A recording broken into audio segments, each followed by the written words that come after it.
Fenno, and I'm the Executive Director of the Center for Crime Victim Services that is hosting this. I want to thank all the survivors and victims who are here, the people from the community who are here, advocates who are here, people who work in allied services who are here, our elected officials who are here, and law enforcement who are here. We really appreciate your coming out. The Center for Crime Victim Services is a small state agency. We're located in Waterbury, and we are tasked with providing three things to Vermont citizens. The first is that we provide services, and the services we provide are victims' compensation and restorative. My brain is gone. I shouldn't be this way. And restitution. Those are the two programs that we do. And those are programs that directly serve victims, one by compensating for medical and other kinds of costs that a victim might incur in the course of being victimized, and the other restitution that is ordered by the courts. And we collect it on behalf of victims, both individuals and companies, and give that back to them. The purpose of this meeting is to listen. So we're here to listen to people who have experienced our justice system. Sometimes they've had really positive things to share with us. Sometimes there have been challenges. But we want to hear it because we at the center are embarking on a planning session. I've been at the center not quite a year, and this winter we're going to be setting course for the next 3 to 5 years. And in order to do that, we really need to hear from people who have been hurt and harmed by crime. And the best way to do that, we thought, was through this forum, through these kinds of forums. We have a number of different initiatives that we're doing, and we'll talk about those as we go on, but this is the 5th of 8 forums that we're doing, and they have all been very interesting. And so I really appreciate the sort of strength that people bring to these, and the sort of personal forbearance to listen, because sometimes that's really hard to do. In addition to the services that we provide at the center, we also administer, and this is sort of the biggest money piece of what we do, but we administer grants to programs that serve people who've been hurt or harmed by crime. So we support advocates in the state's attorney's offices. We support the domestic violence and sexual assault programs and their advocates and people who work in those programs. We support the child advocacy centers, the parent visitation centers, and basically anyone who we see as serving a need for victims in Vermont. We want to try to see if we can funnel money their way. We have general funds, we have special funds, and then primarily we have federal funds. And the bulk of that comes from the Victims of Crime Act. The money has greatly increased over the last 3 years, and we're really happy with the number of new initiatives that we have started, including being able to fund an advocate who's going to be working with victims of human trafficking, another advocate who works in the Vermont State Police with major crimes. But it's really nice to be able to do these initiatives. In addition, we support community response teams of law enforcement, prosecution, and victim services in 4 different areas in the state, utilizing violence against women monies.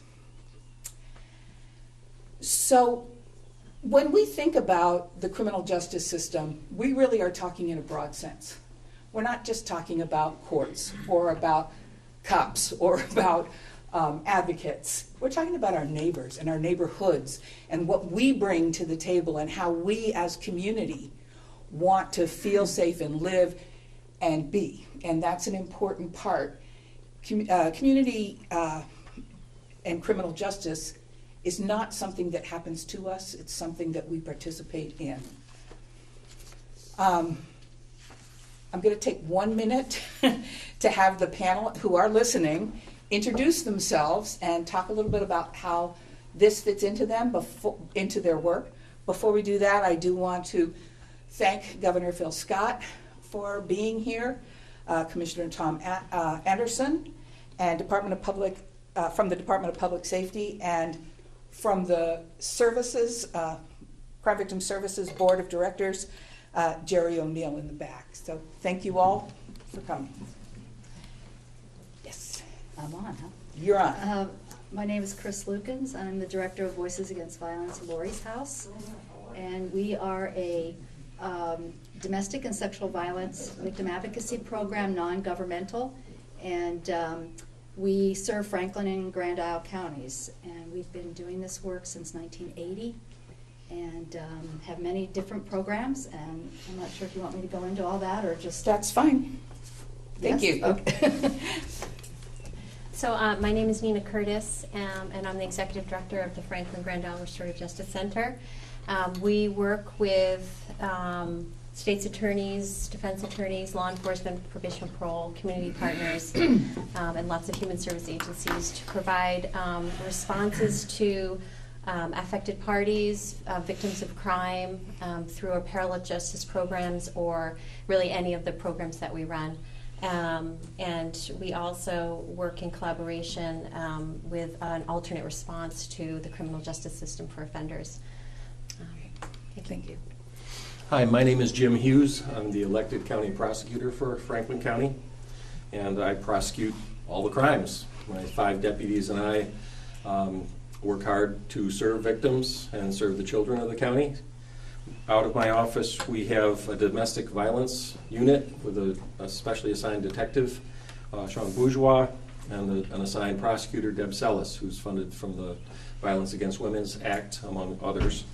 And we have the Newsy unit, the Northwest Unit for Special Investigations, which is a multi-agency unit that focuses on serious child abuse and sexual crimes involving children. I'm very happy, sort of blessed to have Kelly Woodward and Wendy Boyce as my 2 victims advocates who are overworked but extremely professional in making sure that restitution and the services that the Crime Victims Center offers are offered to everybody who suffers as a victim from a crime. Thank you. Hello, I'm Morris Lamoth. I'm a station commander here in St. Albans at the Vermont State Police Barracks. I've been up here 18 years. I grew up in this county, so I have a passion for this county. I see my position as, I have 17 troopers and 4 patrol commanders, so we don't have a large number of people. With that, it takes everybody, from all the victim advocates to the groups around here that are in this room, to make this work with the state's attorney. So my job is to coordinate the efforts of everybody, including St. Albans PD, Franklin County Sheriff. So my job literally is to coordinate all the efforts of everybody to make this work for the victims of the crimes. And there isn't a victimless crime, so I'm here to listen, see what you have, and bring it back. Great. Thank you so much. Chris, may I just introduce my victim services person? Yes, of course. So this is Sarah Kenny. She's started with us about 6 months ago. I'm really pleased to have her as our victim advocate and our liaison for all victim services in our agency. Great. Thank you. So the way that we are running these, they have a couple of ground rules. One is that we've asked people, and all of the ground rules are very fluid. So we've asked people who wish to speak to sign up. If you didn't sign up and you do want to speak, we'll do a call out and people can do that. If you did sign up and you don't want to speak, you can decide not to do that too. So it's really up to you to set that. We do understand that it is difficult to talk about victimization. We ask that you identify what kind of crime you were a victim of, and then talk about both if there were positive things and negative things in your experience. Because it is a really hard thing to talk about, we also have on the back tables a website that you can go to if you don't wish to talk here and let us know what your experience is. We also, over the course of the winter, are going to be holding some much smaller get-togethers, especially with people from historically marginalized communities, to ask them what their experience is. We're trying to gather as much information as we can so that we can really try to set the stage for our future. We ask that you respect the people who may be speaking And if you are upset by anything that you hear, should you hear something that upsets you, we have people with some green name tags on in the back, and they're available to talk if you would like to talk further in a one-on-one setting. That said, I'm going to turn it over to Kara, who is our policy coordinator at the center and is responsible for having these forums. Perfect. Hi, I'm Kara Cookson. I'm the policy director of the center. And I also coordinate the victim assistance program, which puts a state's attorney, victim advocate in every state's attorney's office in every county in Vermont, which is it's a privilege to be working on that program. And it was a beautiful drive coming up to St. Albans tonight, full of foliage. I'm so grateful that people are taking time out. Beautiful evening without rain and a little bit of warm weather to come and do this. It really means a lot. And our experience so far has been so positive, and I have no doubt that it'll be the same here tonight. Typically, we get at least a few people who are interested to sign up to speak right away, and that hasn't been the case tonight. So we're going to break the ice a little bit. And first, I'd like to see if there are any direct service providers who would like to talk a little bit about their experience generally working with crime victims.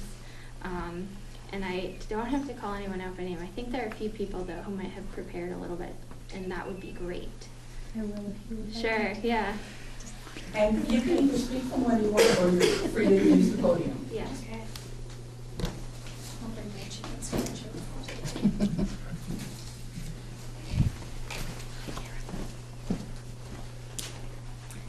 So my name is Kara Casey, and I work for the Vermont Network Against Domestic and Sexual Violence. We're the state's Domestic and Sexual Violence Coalition, and we have 15 member programs, one of them being Voices. And my role there is as the, sorry, I have a bit of a cold, as the Economic Justice and Housing Specialist. So what I look at is state policy and systems policy that's related to economics and housing in the state, and really look at how that affects survivors.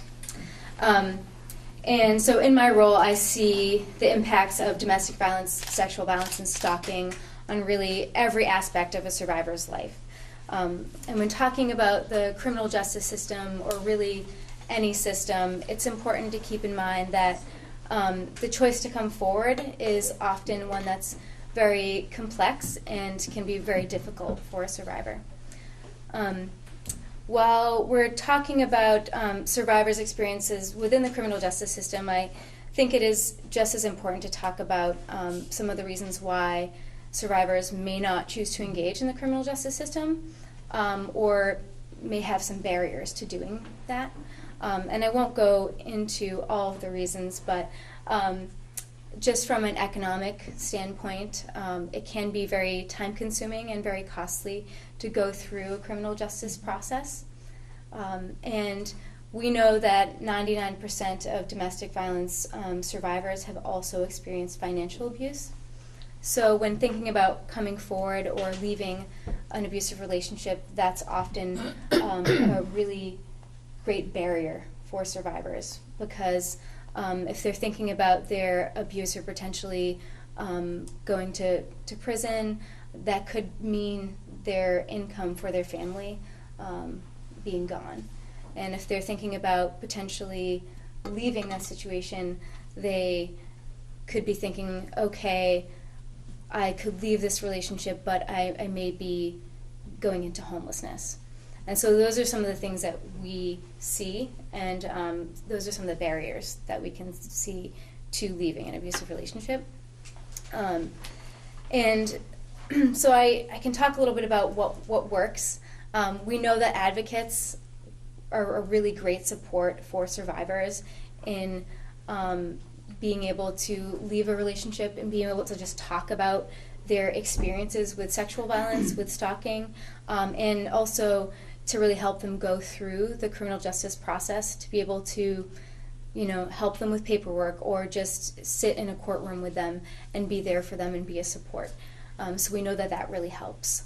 And also access to resources, so victim assistance funds, legal assistance. We provide, we have a legal clinic out of the network that helps folks go through criminal proceedings or family court, and that's free of charge. So resources like that can be really, really helpful.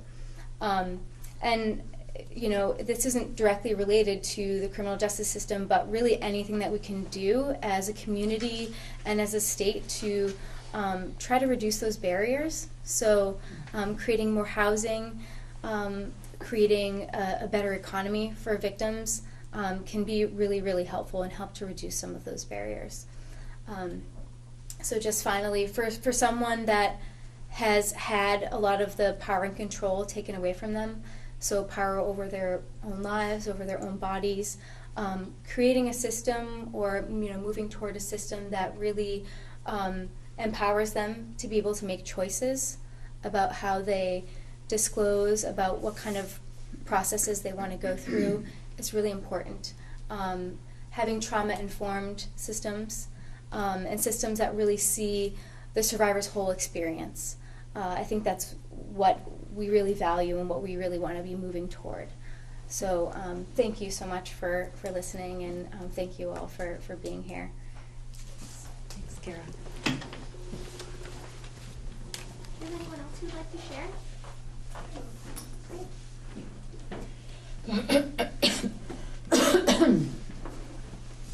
I'd be the one who'd trip over the cords, so I'm conscious of that. Hi, Nina already had introduced me, but my name is Sarah Kenny. I work at the Franklin Grandal Restorative Justice Center. I've actually been there 11 months, but who's counting? It goes by fast. So I am the coordinator of victim services, and I also head up the parallel justice program. And the introduction about how our panel is here to listen really hits home for me and the work that I do. The majority of my work is listening. I listen to victims of crime, whether they are coming through from our court diversion referral process, or if it's from the parallel justice program where they're a victim of crime and there's not necessarily a very clear offender identified. I spent a lot of my time making sure that these people, their stories are heard, that they feel like they have a voice, that they're given the emotional support that they may have gotten at the beginning of the process, but they still need a little extra. And I have found that in the county, wonderful positive feedback from the law enforcement, from the state police, and from the St. Albans police as well. That very good feedback from the victims that I do work with, which is really good to hear. And that makes me proud of the county, and that we are all at all different levels doing everything we can to support them. Being at the Parallel Justice, working with the Parallel Justice Program, I work very closely with the Center for Crime Victim Services to help these victims access funds that to replace their tires or their windshield. And the more funds that we can build, the more nest egg we can build to help these people is very important. And there's not a lot, they need a lot more access to those. In my other role as the coordinator for victim services, working with the victims who their cases come through to court diversion, it is wonderful to see, listen to their stories, and to see them become empowered, and to see them want to be part of the process, and to be able to relay this information and how they were affected by the crime to their offender. And it is wonderful to watch them heal and to find closure, and that is really what is so important about the role that I do, and about helping the victims and making sure that they are heard. So thank you very much. Thank you. So we have some statements as well that some folks have emailed into our victim feedback email address that they couldn't be here tonight, but they're happy to have them share. Katie and Vicki, do you want to share one of them?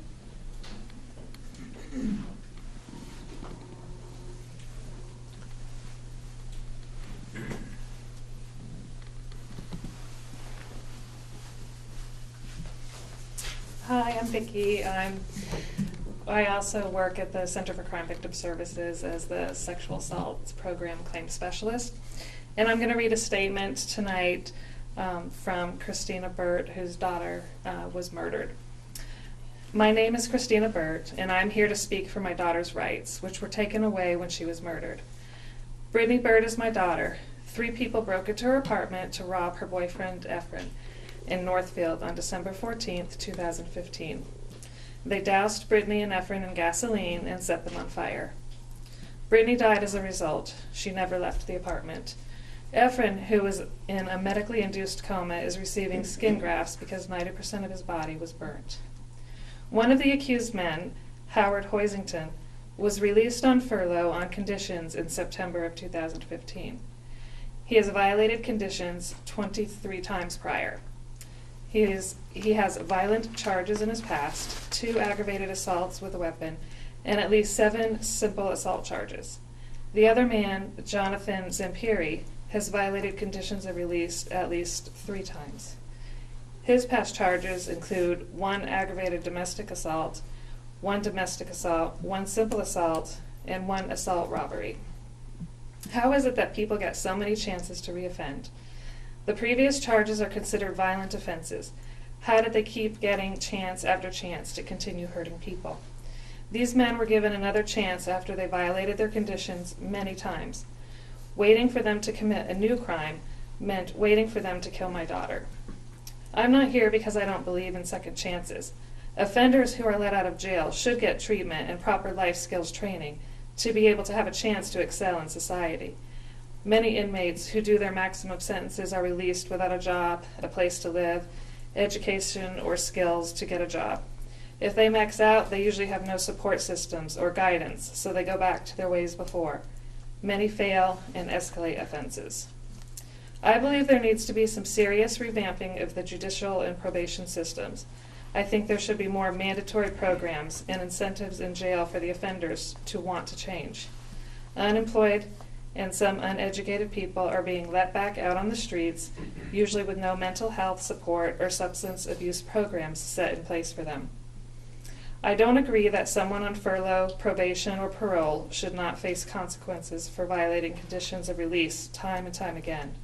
I don't agree with waiting for offenders to commit new crimes before the system takes a second look at whether they should be out on release or not. The things these 2 men did in the past were ignored, and nothing was acted on until their actions changed my life forever. I don't want to see what happened to my daughter and family happen to another innocent person because of the system's ignorance. Brittany is gone because of something that could have been prevented. I buried my daughter on her 22nd birthday. No parent should ever have to go through this. Thank you for allowing me to speak on behalf of my family and deceased daughter, Brittany Burt.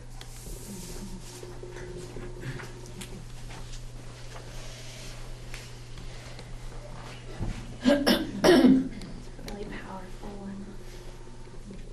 Is there anyone else who'd like to speak? Go ahead, Lindsay.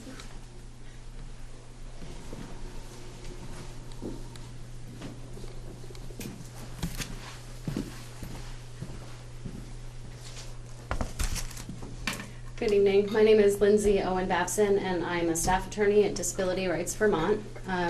We are a statewide agency. We provide protection advocacy services throughout the state to anyone with a disability. My primary role over the last few years has been to represent victims with disabilities in the criminal justice process, primarily through the prosecution of their offenders. As I said, we're statewide, so I've worked in many counties, so I'm going to speak about general concerns that my clients have shared with me and that I've seen in the process. I'll just touch on a few today. I think one thing that could be stressed to individuals who are the survivor of a crime is the importance of perhaps having their own attorney if they have additional or special needs. There's often confusion for my clients that the state's attorney is not their attorney. So a lot of information may get disclosed that, unbeknownst to them, will have to be shared with the defense, and that can create quite the wedge between the victim and the state's attorney's office, which is only harmful for everyone involved. Another issue, I think, is the importance of identifying needs and disabilities or other services that may be required at the earliest possible time. So this can go for the state's attorney's office and also law enforcement in terms of whether or not different approaches need to be taken in terms of interviewing a victim or a survivor. When there may be a disability and the manifestations thereof may impact how they communicate or how they've retold the story, and just a better understanding of what that can look like is helpful. I've worked with many victims advocates in the state's attorney's office who have felt that the victim is uncooperative, not returning phone calls, or is just seemingly not wanting to participate in the process. And when we reach out to them, it's the case that their severe anxiety or their PTSD is such that they can't return the phone call. The call that they have to return is debilitating in and of itself. So I think more awareness of all the different levels of barriers that people can be facing while they're going through this and trying to get them the supports that they need is very helpful and important. Delays in criminal prosecutions has been a huge one for my clients, and difficult to see through to a successful prosecution. I think I have one case that's 6 years old now, serious aggravated sexual assault. That victim is still having to wait to testify. And at this point, she is in a position where that may not be able to happen. Another issue that I just wanted to bring up that's come up a lot more recently is conditions for offenders, and making sure that the victim and everybody is on the same page about what they mean and what they stand for. I've had victims with no contact conditions against their offenders, and they've seen their offender has been in the same store with them and didn't leave.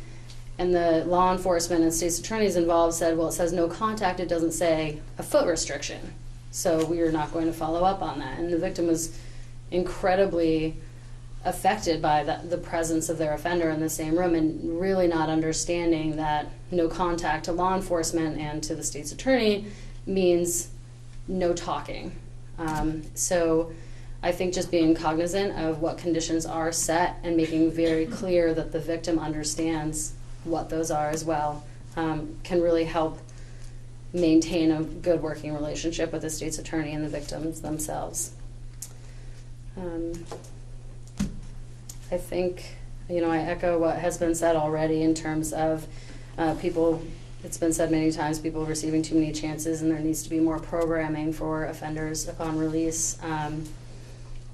And thank you very much for your time. Does anyone else want to share? Go ahead, Kelly. I'm Kelly Woodward. I'm a victim advocate at our state's attorney's office here in Franklin County, and I have been a victim advocate here for 22 years.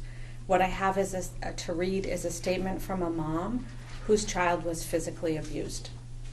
And they couldn't be here tonight because her child was actually engaged in an extracurricular activity that she couldn't ask that child to give up, so she's not here tonight. The day that I discovered the bite mark bruising on my child's inner thigh will forever be etched in my brain as the worst day in my life. The shock and fear I felt were uncontrollable as the pediatrician told me that there was zero chance that this was an accident and that a report had to be made to DCF. The abuser in this case was my child's father. My child's world changed forever right alongside mine. Thinking of that moment makes me sick to my stomach. No person, let alone a 3-year-old, should have to experience what my child did. Every piece of me has fallen apart as I watched my child's innocence disappear. Then, I had to agree to a plea deal that in no way matched what was deserved. This was because it was better than the alternative, a beautiful 4-year-old child reliving this horrible moment as there is first a deposition by a defense attorney and then testimony against and in front of the abuser. I had to sacrifice safety and justice for my child due to the rules of the court that allow the defense to depose a child who has been physically abused, and then require that child to testify in front of the abuser. My child would have been emotionally traumatized by the deposition and the court hearing, and I had to say that we could not go forward. I understand that there are different rules for children who are sexually abused, and I urge everyone who's here tonight to consider expanding those rules to include protections for children who are physically abused. Thank you.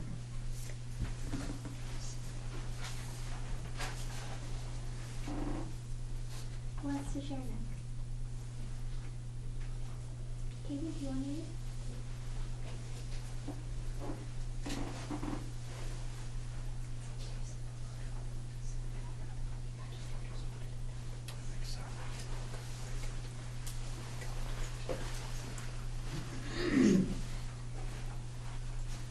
Hi, my name is Katie, and I work for the Center for Crime Victim Services in the compensation program.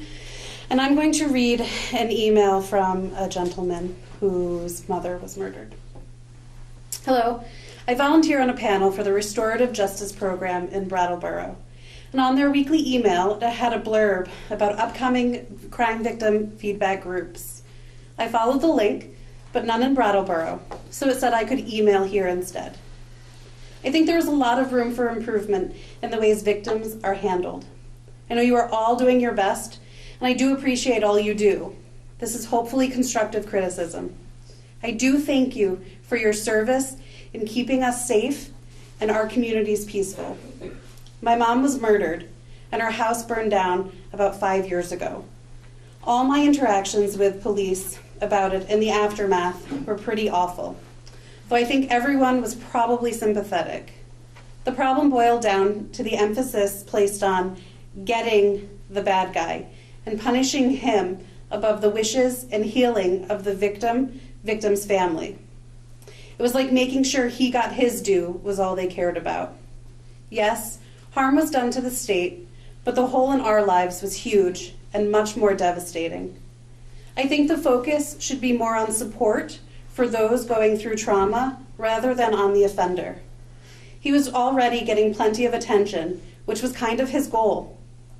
It seems unfair the focus was all on him, his motives, his actions, instead on the beautiful person he killed and how we, her family, were going to get on without her. This was true right after the murder and true throughout the legal process. When I think of the money we spend to incarcerate people, provide them a lawyer, etc., my family got nothing. Our house was gone, insurance paid some, but not to the state. Our mom was gone, and that was just that. The police wouldn't even answer the phone. I kept calling and calling about getting back in the house, getting the car keys, and just getting the answering machine. It was a small town. I also felt the collection of evidence process was very invasive and unnecessary. My mom kept journals going back 30 years in her life. They were extremely private, including things she was working on with a therapist. The police collected all of them and kept them for over a year.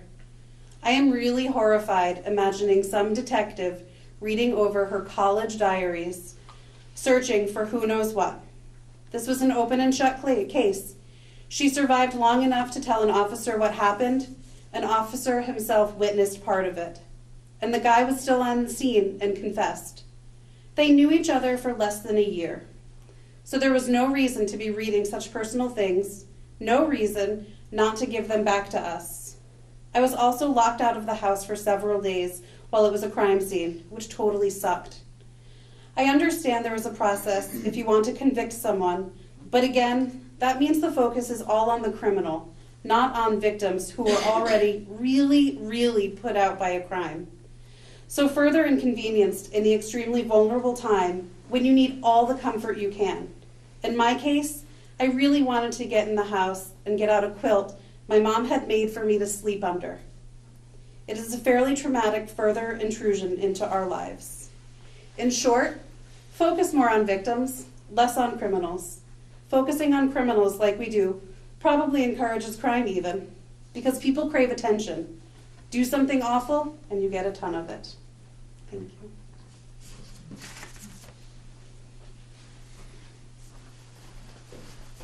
Anyone else want to share?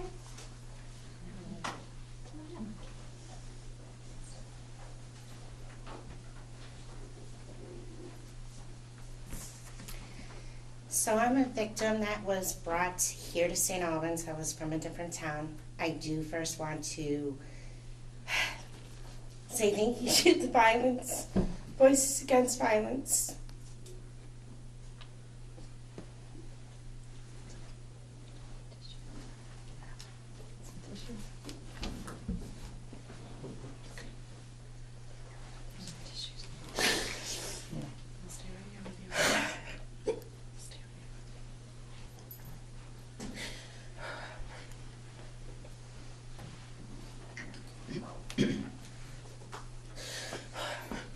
Sorry, guys.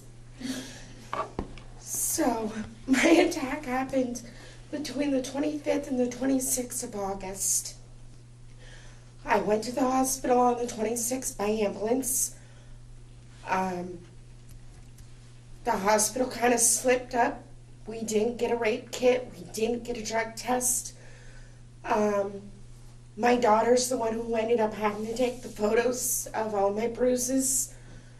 They released me because I was going home with my son. It took them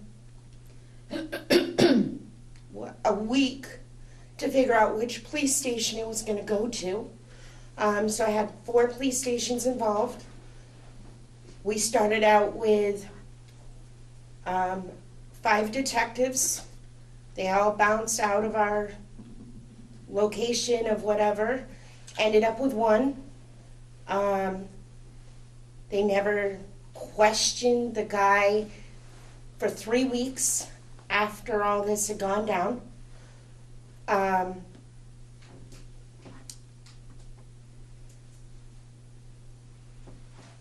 tried to get a hold of the detectives. They didn't want to talk to me. They would rather talk to my son, or they wouldn't talk to us, period. Voices Against Violence had to help me so they could get some answers for me. So yeah, I have not had good luck with any of this at this point. I have had my advocators who have actually spoken to this officer to get some information to the other places so that we could try to get a little bit of information to what's going on. We have worked 3 weeks now to say that it was supposed to go to the state's attorney's office. As of this morning, it's still sitting in the detective's hands. They were waiting on 1 paperwork. My lawyer had to give it to them in order for them to get it. I understand you guys are busy. I understand it's a lot of work, but we're being left out. We're the ones that have given up everything. I have moved, I've lost my job, I've lost my friends, I've lost my home. I've had to pick all this stuff back up with no answers. Nobody trying to say, hey, I understand, we haven't forgotten your case. It's taken longer. We're getting nothing. And I think that's what hurts the most. He's walking around, he can do whatever he wants, and I've lost everything. And I have to watch my back every move I make. I just barely got my restraining order. He kept getting it postponed for a lawyer or for witnesses, and then he showed up with nothing. So I finally got my restraining order. But let's see, today's October 10th. It has been 7 weeks today. I'm still waiting for something in general. You know, you call and try to ask them, can you tell me anything about the case? Can you tell us how it's going, how much longer? What are you looking at? They searched the house 3 weeks later. I have false teeth. They found my teeth. Took them a month to get them back to me because they left them in the house. They left it for the gentleman to bring them back to the police station. Really? You knew I wasn't going back. Detective never once picked them up and brought them with him. And then when he promised me and my son several weeks, it took us a month to finally get them. And I had to go get them. It's just, you guys are forgetting about us on this side. We understand it takes a lot of work and a lot of dedication. But you guys also forget we're the ones that are panicking. We're the ones that are sitting in the hospital. We're the ones in counseling. We're the ones in safe houses. And he's doing whatever he wants. You guys still have to reassure us that we're okay. Because it's not getting there. Not through my case, anyway. Sorry.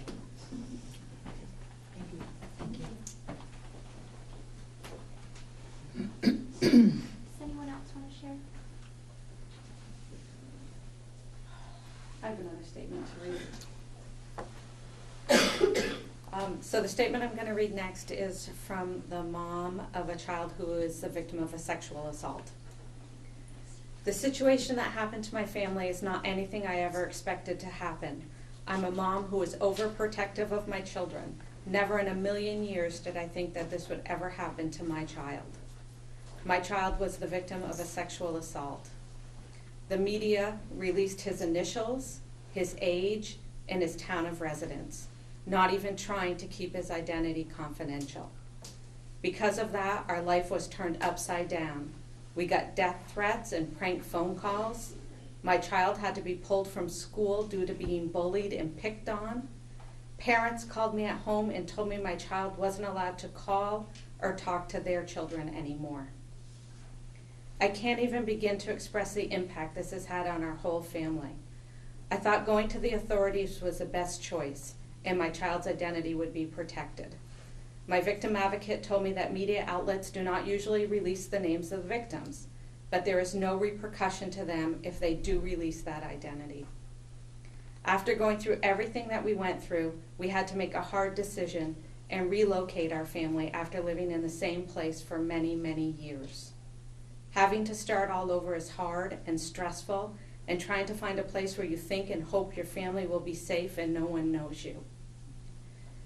If I was to do this all over again, I would do things differently. I have spoken to many people that are afraid to speak out or get help because they are in fear that their identities won't be protected. I would like to see a law that protects children and their families. I want punishment to media if they release a child victim's identity. If there was a law that protected victims and their families, more people would come forward and not be afraid to speak out. I pray for other families out there that are going through the same thing our family is going through. Remember, you are not alone. I just saw yet another article yesterday online about a child sex abuse case that reported enough personal information about the victim that people will be able to identify the child. My heart breaks for that victim because I know how her life will be ruined. This needs to stop. Thank you.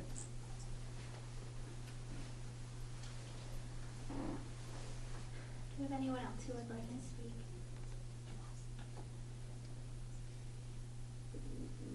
Okay. Thank you so much to everyone who came out tonight. To our panel. It was a really difficult job to listen. It's not easy always, but you're terrific listeners, and obviously that's why you have the jobs that you have. And thank you to everyone who came out to speak tonight.